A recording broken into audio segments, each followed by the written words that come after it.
처음엔 따뜻했습니다.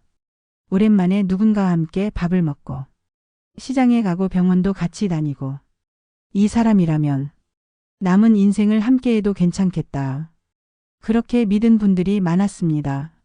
외로움은 생각보다 조용히 사람의 판단력을 흔들어 놓습니다. 그렇게 사람을 선택하고 사랑이라 믿으며 결혼을 결심하죠. 하지만 그 선택의 끝에서 다시 혼자가 된 분들을 저는 너무 많이 봐왔습니다. 몇 달 만에 변해버린 사람. 연금과 재산을 먼저 요구하는 손. 아프자 짐처럼 느껴지는 시선. 그리고 무엇보다 무서운 건 그 사람과 함께한 시간보다 그 사람이 떠난 후에 상처가 더 크다는 겁니다. 노후의 재혼은 낭만이 아니라 현실입니다. 누군가와 함께 있는 것이 반드시 외로움을 덜어주는 건 아닙니다. 오히려 더 깊은 외로움으로 이어지는 경우가 훨씬 더 많습니다. 이 영상은 단지 재혼을 하지 마세요라는 이야기가 아닙니다. 그보다 먼저 왜 신중해야 하는지, 무엇을 잃을 수 있는지, 그리고 어떤 삶이 진짜 필요한지 함께 나누고자 합니다. 지금 외로움이 두려워서 누군가를 맞이하고 싶은 분이 있다면 이 이야기가 그 선택 앞에 잠시 멈춰설 수 있는 지혜의 쉼표가 되어주길 바랍니다. 노후에 다시 사랑을 시작하는 분들 중엔 상대가 정말 따뜻하고 진심 있는 사람이라 믿었던 경우가 많습니다. 처음엔 늘 그렇습니다. 함께 밥을 먹고 병원에도 함께 가주고 명절에는 선물도 준비하고 그 모든 행동 하나하나가 이 사람이면 믿어도 되겠다는 확신을 심어줍니다. 하지만 조심하셔야 합니다. 그 다정함 뒤에 당신의 외로움을 들여다보고 있는 사람들이 있습니다. 한 60대 남성은 오랜 홀로 생활 끝에 마트에서 우연히 만난 여성과 가까워졌습니다. 몇 번의 식사와 전화통화. 그녀는 그의 일상에 빠르게 들어왔고 그는 그녀에게 이렇게 말했습니다. 나에게 남은 건 집 한 채뿐이에요. 그러자 그녀는 웃으며 대답했습니다. 난 집이 아니라 당신이 필요해요. 그 말 한마디에 그는 믿음을 주었고 자신의 재산 일부를 그녀에게 증여했으며 집도 공동명의로 바꿨습니다. 그 후 6개월 그녀는 생활비를 이유로 카드를 요구했고 그의 연금을 자신 앞으로 돌리길 원했습니다. 그리고 어느 날 흔적도 없이 사라졌습니다. 집은 법적으로 그녀의 절반이었고 그는 법적으로도 정서적으로도 모든 걸 잃은 채 쫓겨나야 했습니다. 이런 일이 뉴스에만 나올 것 같으신가요? 하지만 지금 이 순간에도 비슷한 사연을 가진 분들이 전국 곳곳에서 상담을 받고 후회를 말하고 계십니다. 이들의 공통점은 단 하나입니다. 그 사람이 진심이라고 믿었다는 것. 하지만 문제는 그 믿음이 아닙니다. 문제는 그 믿음을 만든 이유가 외로움이었다는 점입니다. 사람은 외로울 때 정서적인 온기에 쉽게 무너집니다. 다정한 말, 자상한 눈빛, 함께하는 일상이 주는 따뜻함은 누구라도 마음을 열게 만듭니다. 그리고 그때 상대는 조심스럽게 현실적인 요청을 꺼냅니다. 우린 부부잖아요. 명예 좀 바꿔줘요. 당신 것도 내 것도 따로 있으면 섭섭하죠. 나중에 같이 살아야 되니까 집 정리는 미리 해둬야지. 이런 말들이 반복되면 처음엔 망설이던 분들도 이제 믿고 기대보자는 마음으로 조금씩 양보하게 됩니다. 그리고 그 양보가 쌓이면 어느 순간 돌이킬 수 없는 손해가 됩니다. 왜냐고요? 진심은 증명할 수 없지만 계약은 법적으로 효력을 갖기 때문입니다. 사랑은 조건이 없어야 한다고 말합니다. 하지만 현실 속 재혼은 대부분 조건 위에서 시작됩니다. 상대가 정말 나를 좋아하는지 아니면 내가 가진 것을 원하는 건지 그걸 구분하는 건 특히 외로운 사람에겐 정말 어려운 일입니다. 그래서 조언합니다.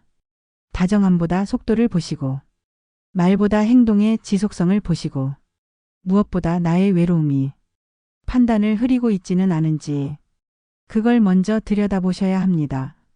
사람은 누군가가 다가오는 게 아니라 내가 내 마음을 열고 싶은 순간에 인연이 시작됩니다. 하지만 외로움에 무너진 순간에 들어온 사람은 당신의 감정을 이용할 수도 있다는 것 꼭 기억하시길 바랍니다. 엄마가 그렇게까지 하실 줄은 몰랐어요. 서울에 사는 40대 여성은 지금도 어머니와 연락을 끊은 채 살아갑니다. 어머니는 어느 날 갑자기 자녀들에게 아무런 말도 없이 한 남성과 혼인신고를 했습니다. 가족 행사에는 나오지 않고 병원 진료에도 함께하지 않던 그 사람은 그저 어머니 곁에 조용히 있었을 뿐이죠. 하지만 얼마 지나지 않아 어머니 명의였던 집이 공동 명의로 바뀌어 있었다는 사실을 알게 된 순간 딸은 큰 충격을 받았습니다. 엄마는 결국 가족이 아니라 그 사람을 선택하신 거구나. 그녀는 그렇게 느꼈습니다. 노년의 재혼은 단지 두 사람의 문제가 아닙니다. 그 선택은 자식과 부모, 가족 전체의 심리와 신뢰에 깊은 균열을 만들어냅니다. 부모는 말합니다. 이제라도 내 인생, 내 행복 좀 찾아보려는 거야. 하지만 자식은 다르게 느낍니다. 우리는 외면당했다. 자식들은 생각합니다. 저 사람이 엄마 돈을 노리는 건 아닐까? 나중에 상속 문제 생기면 어떻게 하지? 우리랑도 잘 지낼 생각이 있는 사람일까? 이런 불신은 재혼을 알리는 순간부터 부모와 자식 사이에 보이지 않는 벽을 만듭니다. 그리고 그 벽은 부모가 병들었을 때 되돌릴 수 없는 거리로 변합니다. 한 자식은 말했습니다. 엄마가 아프면 그 사람이 끝까지 곁에 있을까요? 오히려 부담은 결국 우리에게 오는 거 아닌가요? 병간호도 장례도 다 우리 몫이 되겠죠. 이런 걱정은 단순한 피해의식이 아닙니다. 정서적 상실감과 현실적 부담이 겹쳐 만들어내는 복잡한 감정입니다. 그리고 이런 마음들이 쌓이면 자식은 지칩니다. 감정적으로 멀어지고 물리적으로도 연락을 끊게 됩니다. 처음엔 괜찮아질 거야 라고 말했던 부모도 몇 년이 지나 자식과의 관계가 멀어진 후에야 조용히 후회합니다. 그때 왜 그렇게까지 서둘렀을까? 그 사람이 아니어도 나는 혼자 살아낼 수 있었을 텐데. 하지만 이미 늦은 경우가 많습니다. 자식은 상처를 기억하고 부모는 외로움과 후회를 동시에 껴안은 채 다시 혼자가 됩니다. 그래서 조언합니다. 재혼을 결심하기 전에 자식과의 대화를 미루지 마십시오. 그 대화가 불편하고 두렵더라도 나중에 감당해야 할 오해와 원망보다는 훨씬 가벼운 대화일 수 있습니다. 자식은 부모가 행복하길 바랍니다. 하지만 그 행복이 자신을 밀어내는 방식이라면 그 누구라도 받아들이기 어렵습니다. 노후의 재혼은 단지 새로운 사람을 받아들이는 일이 아니라 자신의 인생에 함께했던 자식들의 감정과 가족이라는 공동체를 어떻게 지킬 것인가에 대한 문제입니다. 재혼을 통해 행복을 찾을 수는 있습니다. 하지만 그 행복이 기존의 나와 가장 가까운 사람과의 관계에서도 과연 오래 지켜질 수 있을지 한 번쯤은 생각해 보셔야 합니다. 재혼을 생각하는 많은 분들이 그래도 함께면 덜 아프고 덜 외롭겠지. 그런 마음으로 결혼을 결정합니다. 처음에는 정말 그럴 수도 있습니다. 아플 때 약도 챙겨주고 죽이라도 끓여주는 사람. 그런 사람이 곁에 있다는 건 분명 위로가 됩니다. 하지만 진짜 병이 찾아왔을 때 그 사람은 과연 끝까지 곁에 있을까요? 당뇨 합병증으로 입원하게 된 한 여성의 이야기입니다. 그녀는 재혼 후 처음 몇 달 동안 남편의 다정함에 안심했습니다.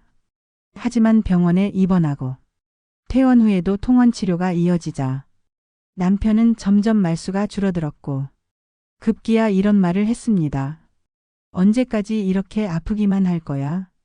병원 좀 혼자 다녀. 나도 바빠. 약 챙기는 건커녕 진료 예약조차 본인이 알아서 해야 했고 정작 가장 힘든 날엔 남편은 친척 집으로 짐을 옮기고 연락을 끊었습니다. 그녀는 말했습니다. 이 사람이라면 괜찮겠다 싶었어요. 근데 아프고 나니까 제가 짐이었더라고요. 여기서 우리가 잊지 말아야 할 사실이 있습니다.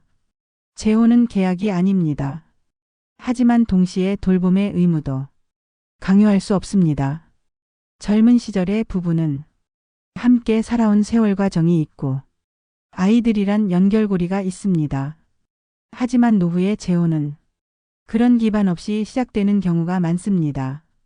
그래서 몸이 무너지기 시작하면 상대는 어느새 돌봐줄 사람이 아니라 감당해야 할 짐처럼 느껴질 수 있습니다. 반대로 상대가 먼저 아프게 되는 경우는 어떨까요? 70대 남성과 재혼한 한 여성은 남편이 치매 초기 증상을 보이기 시작하자 처음엔 정성껏 간병했습니다.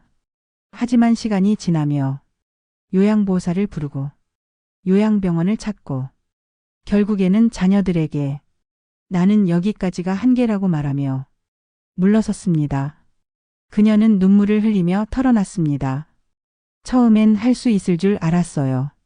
근데 너무 무서웠고 솔직히 도망치고 싶었어요. 이게 현실입니다.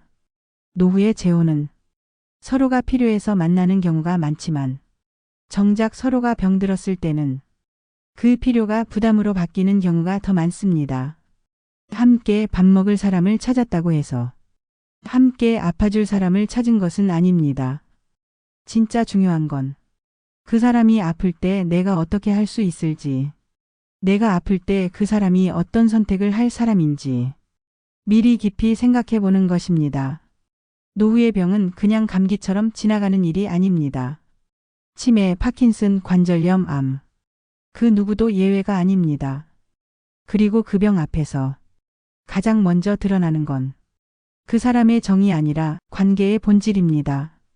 혹시 지금 이 사람이라면 괜찮을 거야 라고 믿고 있다면 한 번쯤 이 질문을 해보시길 바랍니다. 내가 병들었을 때 이 사람은 과연 끝까지 곁에 있어줄까? 아니면 그 순간 가장 먼저 떠날 사람일까? 아버지가 돌아가신 날, 2번의 장례를 치른 가족이 있습니다. 하나는 아버지를 위한 장례였고, 또 하나는 가족이 완전히 무너지는 장례였습니다. 이건 실제로 재혼 가정을 겪은 한 자녀가 남긴 이야기입니다. 그의 아버지는 70대 중반에 새로운 인연을 만나 재혼했습니다. 가족은 처음엔 반대했지만 아버지도 이제 혼자 계시긴 외롭겠지라는 마음에 결국 받아들였습니다. 하지만 아버지가 병으로 갑작스럽게 세상을 떠난 후 모든 것이 달라졌습니다. 재혼한 배우자는 말했습니다. 이 집은 내 몫이 절반이에요. 예금과 연금도 법적으로 내 몫을 가져갈게요. 그녀는 병간호도 하지 않았고 장례 준비도 참여하지 않았습니다.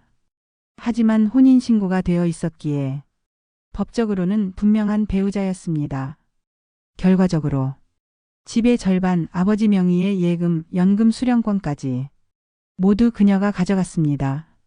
남겨진 자식들은 아버지보다 그 아버지를 지키지 못한 자신에게, 그리고 자신들의 몫을 가져간 그 여자에게 더 화가 났습니다.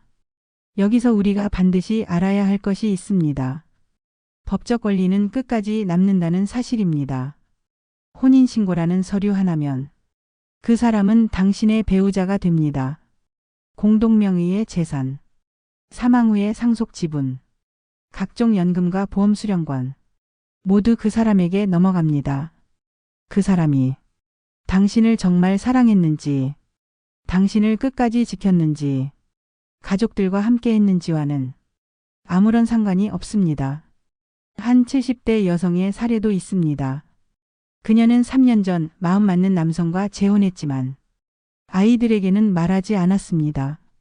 같이 살다 보면 알게 되겠지. 그 정도로만 생각했죠. 하지만 막상 세상을 떠난 뒤 그 남성은 병원비, 장례비, 상속 정리에 대해 어느 것 하나 책임지지 않았습니다. 그가 한 말은 이 한마디였습니다. 나는 법적으로 받을 것만 받겠습니다. 그쪽 자식들이 다 알아서 하세요. 그 여성의 자녀들은 슬픔도 분노도 허탈함도 표현할 길이 없었습니다.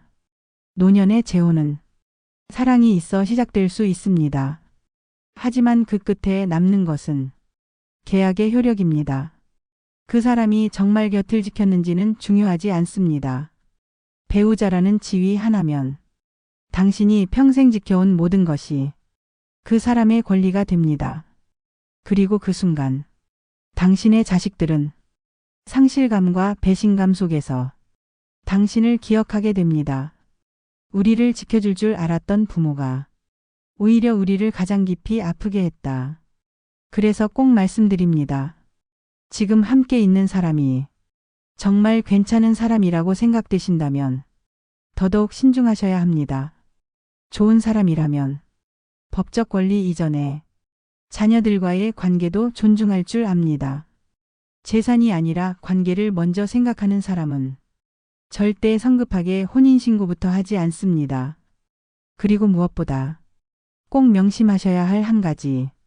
혼인신고는 단순한 서류가 아닙니다.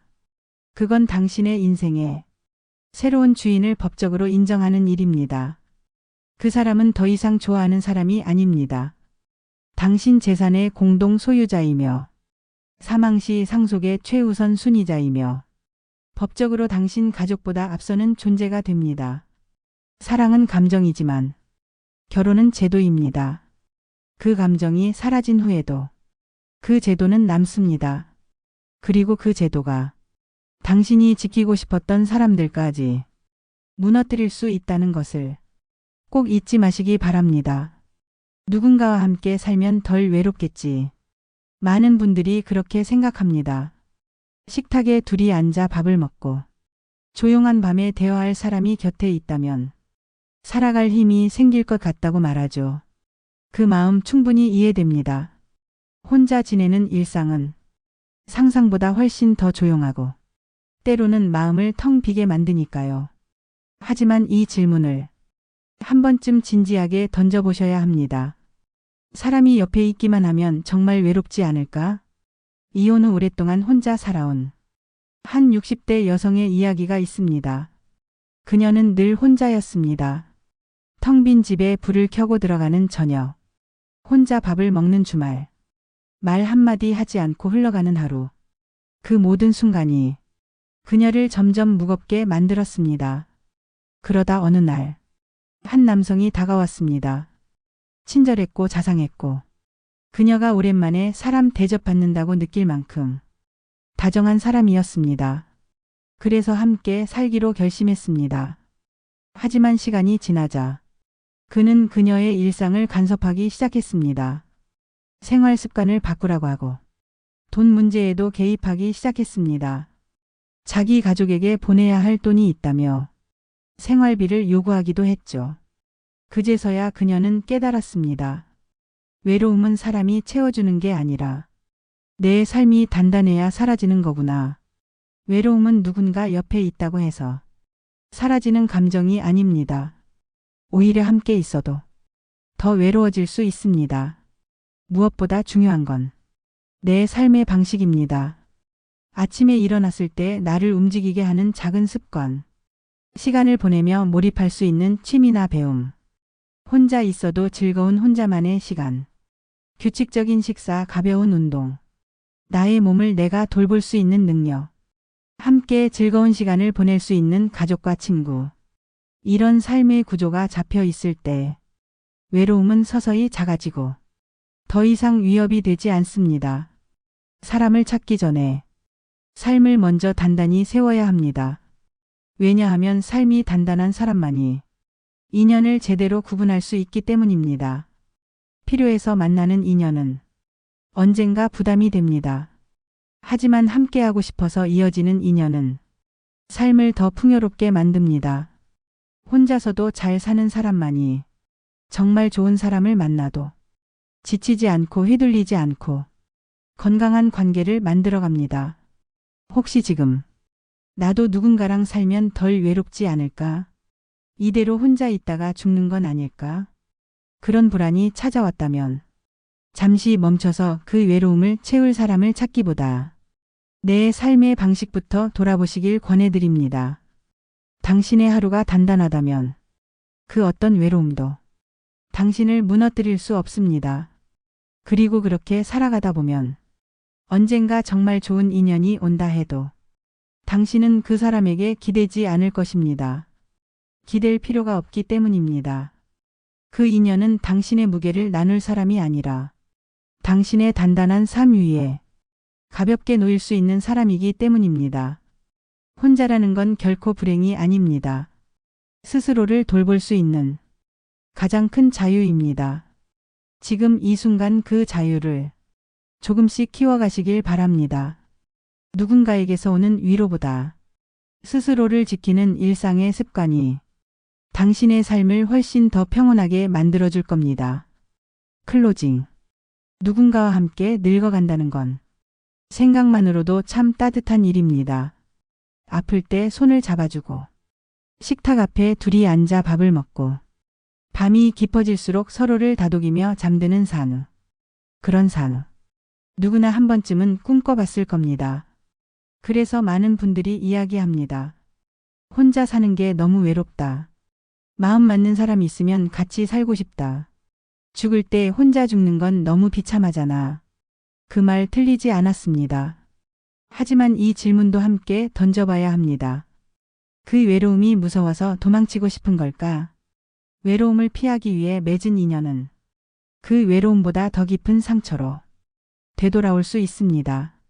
그 사람은 당신의 쓸쓸함을 잠깐 채워줬을지 모르지만 당신의 인생을 함께 걸을 준비는 되어 있지 않았을 수도 있습니다. 그리고 그렇게 맺어진 관계는 언젠가 계약이 되고 가족과의 거리를 만들고 당신의 시간과 재산, 신뢰까지 조용히 무너뜨릴 수 있습니다. 결국 남는 건 고립된 삶, 멀어진 자식, 줄어든 재산, 그리고 진짜 혼자가 된 자신입니다. 그렇기 때문에 진짜 지혜는 외로움이 있어도 스스로를 돌볼 수 있는 삶을 먼저 만드는 것입니다. 혼자서 밥을 짓고, 혼자서 병원을 가고, 혼자서도 웃을 수 있는 순간을 만들며 하루하루를 단단히 살아가는 것. 그게 진짜 외로움을 이기는 길입니다. 사람이 채워주는 외로움은 일시적이지만 내 삶이 단단하면 외로움은 들어올 틈조차 없습니다. 그리고 그렇게 살다 보면 정말 좋은 인연이 찾아온다 해도 우리는 그 사람에게 기대지 않을 것입니다. 기댈 필요가 없기 때문이죠. 그 사람과 함께하고 싶은 삶을 살게 되는 것이지 의지해야만 하는 삶을 살게 되진 않습니다. 그 차이는 당신의 노후를 지키는 가장 강력한 힘이 됩니다. 혹시 지금 어딘가에서 외로워하고 있는 당신이 있다면 이 말을 꼭 전하고 싶습니다. 혼자여도 괜찮습니다. 혼자 살아도 충분합니다. 당신은 약한 사람이 아니고 혼자라는 건 결핍이 아니라 선택일 수 있습니다. 스스로를 돌보는 능력, 스스로를 안아주는 따뜻한 시선. 그게 바로 누구보다도 당신을 지켜주는 가장 강한 힘입니다. 당신의 하루가 충분히 단단하고 아름답다면 그 어떤 사람보다도 당신 자신이 가장 든든한 동반자가 될 수 있습니다. 사랑도 좋습니다. 인연도 좋습니다. 하지만 그보다 먼저 나를 돌보는 지혜가 있어야 좋은 사람을 만나도 지치지 않습니다. 이 영상이 당신의 선택 앞에 작은 쉼표가 되어 주었기를 바랍니다. 그리고 부디 당신의 노후가 누구에게 휘둘리지 않고 당신 스스로의 손으로 단단하게 그려지기를 진심으로 응원합니다. 영상이 도움이 되셨다면 좋아요와 구독으로 함께 해주세요. 다음에 더 좋은 영상으로 인사드리겠습니다. 감사합니다.